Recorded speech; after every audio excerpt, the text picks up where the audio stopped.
Tonight on Kronite News, ASU football gets hit hard by the NCAA. We'll fill you in with what we know coming up. Plus, the Coyotes' team have officially left to Utah, but is this truly the end? And a new way to move on to the afterlife. We'll tell you more about eco-friendly funerals. Good evening and welcome to Kronite News. I'm Sammy Miller. And I'm Ethan Tuttle. Thank you for joining us.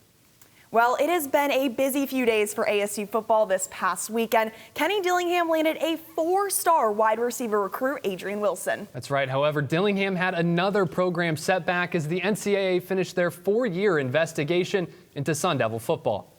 The investigation was around former head coach Herm Edwards and recruiting coordinator Antonio Pierce, who is currently the head coach of the Las Vegas Raiders. The two were hosting recruits on campus during a recruiting dead period. The penalties include a 4-year probation period, vacating 10 wins, and scholarship reductions. Today marks the 20th anniversary of ASU and Cardinal player Pat Tilman's death. Tilman was more than just a football player. He left his career and joined the U.S. Army after the September 11th attacks. Both Pat and his brother Kevin enlisted into the Army and were deployed to Afghanistan, where he died by friendly fire. Pat was awarded the Silver Star after he passed, and his number 42 is also enshrined in the Cardinals Ring of Honor and ASU, and Pat was 27. After months of speculation, it became official last week. The Arizona Coyotes will no longer be in the Valley as the team is set to relocate to Salt Lake City. The Yotes played their final game in Arizona last Wednesday, coming out victorious over the Edmonton Oilers by a score of 5-2. Following the game, players stuck around on the ice interacting with fans as a farewell to State 48. On Friday, Coyotes owner Alex Morello and NHL Commissioner Gary Bettman held a press conference to address the team's move and possible future of a team coming back to Phoenix. The fan base and the enthusiasm has been infectious. I've never seen anything like it before in my life, and I know without a question, it works. And given the right location, which we're looked at getting in June 27th, given the right location and the new arena, I believe Arizona Coyotes could be top 10 in team generating revenues. I believe that when Alex does what he needs to do so that this team can be reactivated, people will be looking forward, not looking back. Alex Morello will retain the branding rights to the Coyotes' name, logo, and trademark. The team spent decades integrating their brand with the community, and it speaks to how much design plays an important role in the sports world. Kronite News reporter Elia Harriet was for recent art and design conference aimed at connecting fans to their teams. The American Institute of Graphic Arts kicked off its Design For series, first looking at design for sports. The series takes a closer look at how graphic design influences various industries. So our first event of the series is Design for Sports. We're looking at the ways that design plays a role in sports, both at the league and the team level, for pro, for college. Panelists from the sports industry came together to speak about their experiences and insights about how design influences sports marketing, merchandise, and the fan experience. But fans are constantly evolving, so it can be challenging to keep up with their needs. Dane Storstein has seen the evolution with the NFL. I've even found now, recently in the last 5 or 10 years, that it's really important to grow your fan base now before it's too late. For sports teams in the Valley, there has been a shift in what designs go on merchandise. The integration of the Arizona community into branding is at the forefront for many organizations. The Coyotes, for example, have the iconic Kachina Coyote logo on the front of their jersey. The WNBA's Phoenix Mercury also highlights its fan base The X Factor on the Rebel Edition Victory jersey. Fans feel an instant connection to their teams when they see themselves and communities represented. Designing for emotion is probably the best way to put it. You hear about designing for function, and a lot of times with in product design, you'll kind of have your head buried in that, for quite a long time, and then you kind of start ignoring just the emotion behind design and how people make decisions. Amy Robinson, who was a former graphic designer with the Arizona Cardinals, saw firsthand how graphic design has the power to shape perceptions, inspire dreams, and foster inclusivity in sports. Head coaching positions, even the quarterback position, it's something that, you know, people see within themselves and they can relate to because they've all had that dream at some point of being a professional sports player or whatnot. So having that representation, I think, is just bringing more individuals who never thought they could really be into the sport into the sport. Graphic design in sports is not just about creating visually appealing elements, it's about developing a sense of connection and representation for fans and athletes. In Phoenix, Aliyah Harriet, Kronite News. One other note about the Coyotes brand, as we saw in this story, the Kachinas logo will live on in Phoenix as the Kachinas all-girl hockey club will stay in the Valley. There have not been many Israeli baseball players playing at a high level in the United States. However, one pitcher at Park University in Gilbert is continuing to represent his country well. Kronite News reporter Philip Level has more about freshman pitcher Ivry Margolin. Ivry Margolin is from a small town in northern Israel called Misgav. He grew up playing on a club team in his hometown and even played for Team Israel. Eventually, he decided that he wanted to play baseball in the United States. He is now a freshman at Park University, which is an NAIA school in Gilbert. I really like here. I have a lot of friends on the team and out of the team. I met some guys from the ASU Chabad, and there's wonderful people over here. Even though Margolin has been at Park University for less than a year, he is making lifelong impacts on his friends and his teammates. It's definitely just a culture shock almost. You get to see different things, like just the way different people carry themselves, the way people would play, everything's kind of different. It's still baseball all around, but there's different small things that make up a player. This is the first time I've ever met a guy from Israel, and you know, he surprises me every day because he is willing to know a lot from other countries as well. Like me being from Mexico, he asked me a lot of questions about my language, about like my food and the stuff I do, and he is the type of guy that is willing to learn about anything at any time. I like my teammates. They're all like supportive, and like I feel like this year our team is really into each other and they're helping out, and like you're not gonna see guys taking down other guys, so it's really fun and good experience over here. Although there has only been one Israeli citizen to ever play in a Major League Baseball game, Margolin would love to compete on the biggest stage one day. I probably want to go play pro. If it will happen, it will be amazing, you know, and climb the ladder of pros, and hopefully one day to get to MLB, get to a place that there's no Israelis who made to. Like minor league, it's a good start for Israeli baseball. Margolin has found a great community of friends at Park University, but it still has been difficult to be away from his family for so long. However, he said that he's excited to visit them again this summer. In Gilbert, Philip Level, Kronite News. What's not to love in a night full of puppy pals and pitches? Hounds and dugouts? The Diamondbacks hosted their annual Bark in the Park, where dogs of all shapes and sizes showed their love for the ball game. Both, for that matter. And our own Alana Hambro has more on this story. We're here with one of the best days of the year for baseball fans at Chase Field. Not just here for the Diamondbacks, but here for the dogs. It is Bark in the Park. Among the sea of Diamondbacks jerseys, a canine carnival is brewing, where furry friends quickly become the MVPs of the night, chasing balls and stealing fans' hearts. This is our first time, and it's just great to be around a bunch of dog lovers. I mean, who doesn't love coming to the baseball park and bringing your dog? The air fills with excitement as the pups take on the dog parade to strut their stuff. Some dressed head to paw in Diamondbacks gear. From jerseys and caps to bandanas and shades, there's nothing short of D-backs pride from our four-legged friends. It's just always so much fun to get the dogs out here somewhere where they think they're not supposed to be. They have a good time eating, watching the game, seeing all the other dogs. It's a lot of fun. John and his crew are fetching for their 6th year at Bark in the Park, alongside a few new faces as some of the biggest stars in the show. No matter who you are or what breed you belong to, everyone enjoys this tail-wagging fun.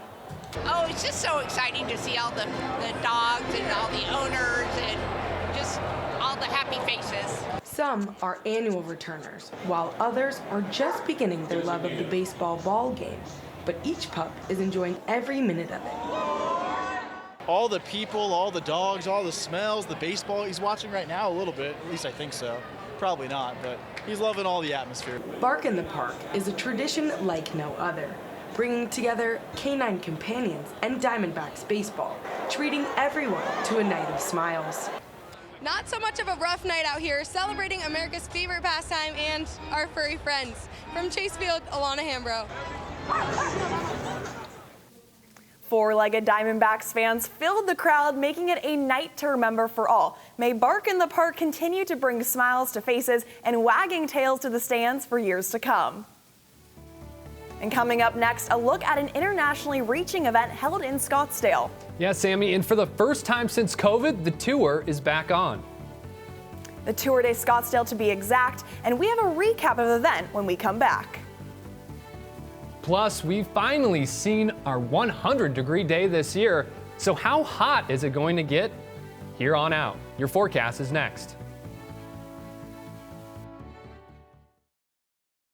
What Kronite News means to me is opportunity. We do news right at Kronite News, serving a community ethically, honestly, and truthfully. And we can provide a necessarily different angle, different voice for those people that really need it. The students, they have a lot of passion for journalism. I get to do a lot of stories about the Hispanic community. And we have access to cover all of these sorts of events and get media coverage of all these different personalities and athletes, and that's just a huge thing. But it's also a chance for people here to be humanized. Individuals of all walks of life. Kronite News will help take the next generation of journalists onto their next careers. I am old enough to remember Walter Cronkite. We're putting a lot of pride on his name because we are practicing a lot of the things that he did. I think he'd be smiling from ear to ear.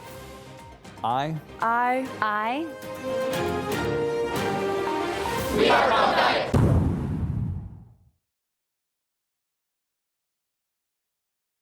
The Walter Cronkite School of Journalism and Mass Communication's Phoenix Sports Bureau provides students with hands-on learning experiences and opportunities in sports journalism. From covering local high schools, colleges, and the pros, students get the opportunity to go live from our Facebook shows covering local, collegiate, and pro sports in the Valley. From digital reporting, broadcast, social media, and producing, there's opportunities for all. For more, go to cronkitenews.azpbs.org. The Tour de Scottsdale took place on April 13th at Westworld, and racers from all around the world came to compete and enjoy the experience. Kronite News reporter Ari Wall was at the event. The Tour de Scottsdale started in 2004, and after a 4-year pause due to the pandemic, the event was back on. The Tour de Scottsdale welcomes cyclists to compete in several races and raises money for local and national charities. Kyle Reedy took home first place in the men's 50-kilometer race, finishing in 2 hours and 22 minutes, taking home his first victory after participating for 10 years in the event. Every time you're racing and suffering, you're always questioning why you do it in the first place. But it's fun because it's not about me winning, it's about somebody from the team, and just the camaraderie that we have is really special. In the women's division, Caitlin Kellogg took home the win in her first time competing in the race. She previously competed in El Tour de Tucson and wants to keep bike racing alive in the Valley.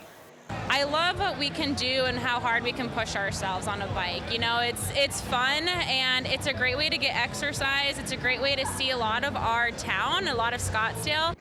Outside is where the Tour de Scottsdale race happens, but here inside, racers and spectators can enjoy the expo, home to vendors, food, and the chance to meet others from around the globe, and of course, live music. We're in Scottsdale, Arizona, so it could be 70 degrees in the morning, it could be 110 in the afternoon. And so to do a bike race here where they're able to go inside, you know, maybe get a beer, maybe get an ice cream, have lunch afterwards, listen to some music, just a great venue for a bicycle ride. The event raised over $30,000.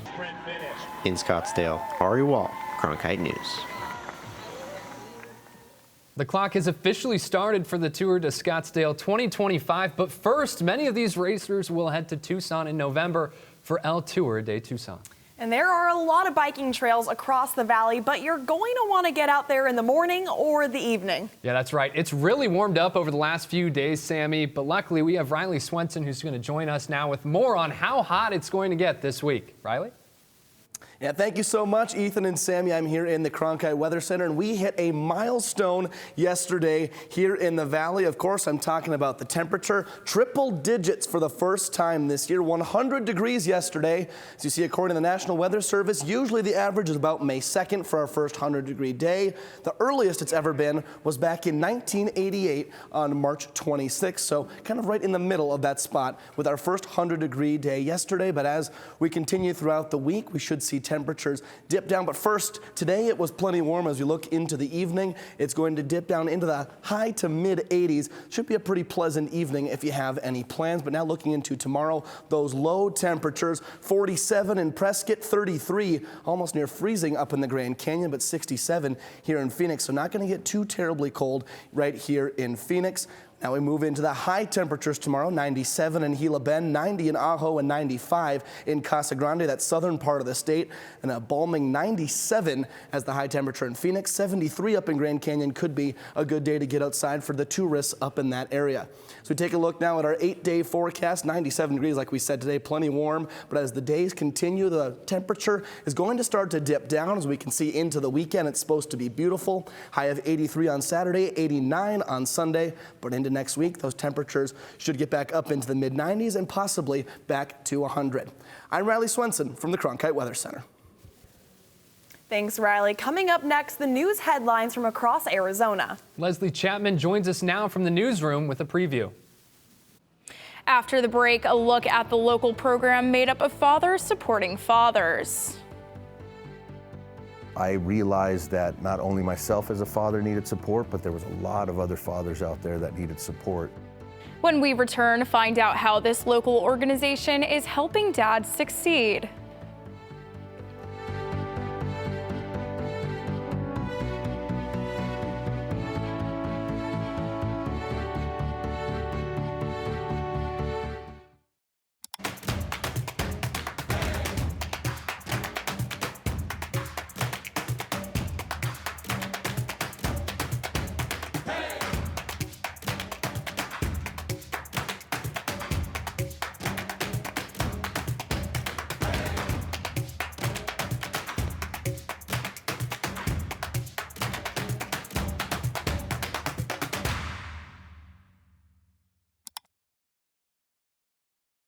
ASU's one and only student-run radio station, Blaze Radio, provides students with opportunities to cover a variety of topics. From music, this is Sun City Garage, to sports coverage, against the Brewers in his last outing, he went to news. The bill also gives parents the ability to sue. And entertainment updates. Blaze Radio offers a fun environment to gain valuable broadcast experience. To find out more, visit blazeradioonline.com. As journalists at Kronite News, we report on stories that matter to you by focusing on the local impact. We dig deeper and work tirelessly to keep you informed. Live in Wickerburg. Live in Los Angeles. In Cleveland. In Washington. In Louisville. From Jerusalem. Live in Philadelphia. From around the world to right here in Phoenix. At Kronite News, we report the facts and stick to the truth.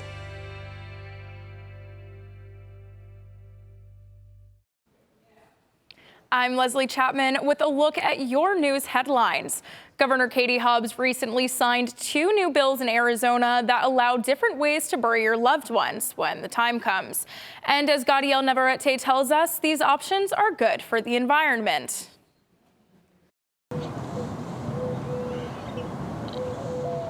It's a windy but cool day at a local cemetery. Stones of many are marked with their name and lifespan. Overall, it's a peaceful afternoon. But while many are buried with the dirt after they have passed away, people have the option to choose to become one with the dirt. Governor Katie Hobbs signed 2 bills into law that now give people the option to have their remains cremated by water or to have their remains turned into compost for plants and trees. Arizona is now the 8th state that allows human composting as a funeral care option, joining the likes of Nevada, California, and Washington, which is the first state to allow this method in 2018. And Brianna Smith of Return Home explains how it works. Natural organic reduction is the legal term for when someone is placed inside of a contained and ultimately optimized vessel with organic materials that break down and help the body break down over a course of 60 to 90 days. Smith says this method is eco-friendly and benefits the earth. We're not sending what the body could give the earth up the smokestack, essentially. We're putting it back and sequestering that soil. The other option Arizonans can choose from is alkaline hydrolysis, also known as aquamation. You're placed in a container that has alkaline kind of chemicals, and it breaks down the body in a really slow and gentle way as opposed to maybe a flame cremation. And what's left behind is really pure white, beautiful remains. Will Humble from the Arizona Public Health Association says that he believes that these new methods could be used more often by the public. The technology is changing faster than the laws have been changing. There's a lot of people who want something different from just regular burial or regular cremation, and these technologies, these two new technologies are appealing to, I think, to a lot of people. These methods take some time, ranging from 30 to 60 days, but Smith says it gives people and return home time to reminisce and reflect about their loved ones. You know, I think that a couple things very meaningful to our process is the ability to kind of slow things down. I think sometimes when people pass away, we get, especially those who are left behind, in this mode of we need to urgently do something. But really when someone passes away, that's the time to slow down and take a moment and breathe. The costs start at $5,000 and could go all the way to $15,000 for terramation, whereas aquamation could range from $2,000 to $3,000. From diaper changes to heart-to-heart conversations, fathers play an important role in shaping the lives of their children. But what kind of challenges do they face along the way? I spoke with an Arizona father who is using his own personal experiences to help other dads. All of our dads have a story. Everybody has a story. And that's something that is so impactful with the work that we do. Dad Together is a 13-week training course for dads across the state. Program Director Edward Casillas had the idea to start a program like this 13 years ago. I realized that not only myself as a father needed support, but there was a lot of other fathers out there that needed support. And so there needed to be something for them. The program welcomes all fathers in the community to get the support they need. They provide services around physical health, mental health, navigating co-parental relationships, working with fathers to be more engaged with their children. Casillas became involved in this work after his experience with the child welfare system. My kids were removed. I wasn't on the birth certificate. I had to fight to establish paternity. And that's what I did. So once the case opened, within 5 months, they were returned to my care. And I've been a single dad ever since then. Casillas realized he needed support, and that's when the idea for the program clicked. I was going to do the best that I could do and be the best father that I could be, and that's what happened. Dad Together meets 3 times a week, but with in-person at family resource centers across the valley and virtually. Fathers can bring their children to the support groups. Lord Washington says he's implemented a lot of skills from the program. It's an everyday walk. It's a process that I actually enjoy. It's built into my consistency and discipline and who I am as a father. But that program really helped shape the way I am as a father with my children. Dad Together is looking at expanding the services it offers. That's it for tonight's news headlines. I'm Leslie Chapman. We have more coming up after the break. What Kronite News means to me is opportunity.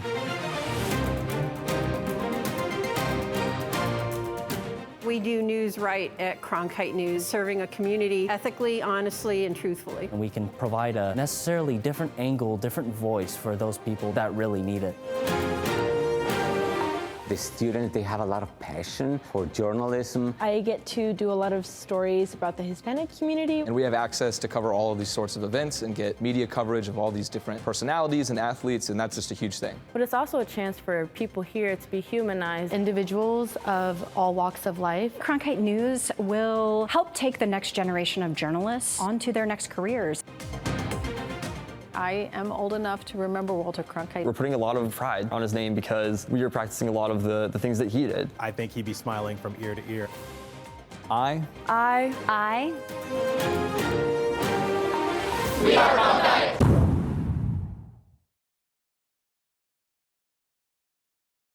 At Kronite News, learn to work behind the camera for studio production. Our students spend time learning the ins and outs of all that it takes to run a newscast. From setting up the studio to building exciting graphics, studio production provides a job for everyone. Whether it be running audio, technical directing, or directing the newscast, students can experience the action behind the scenes. Join our team today. Finally, check out this play from this past weekend when ASU baseball took on UCLA. Yeah, it was so good, SportsCenter put it as their #1 play of the day. ASU center fielder Isaiah Jackson is known for making spectacular catches on the wall, but this one, he had to go over the wall. The Devils would go on to sweep the series against the Bruins. Sammy, what an unbelievable catch. Absolutely incredible. And that is it for Kronite News. Thank you so much for joining us.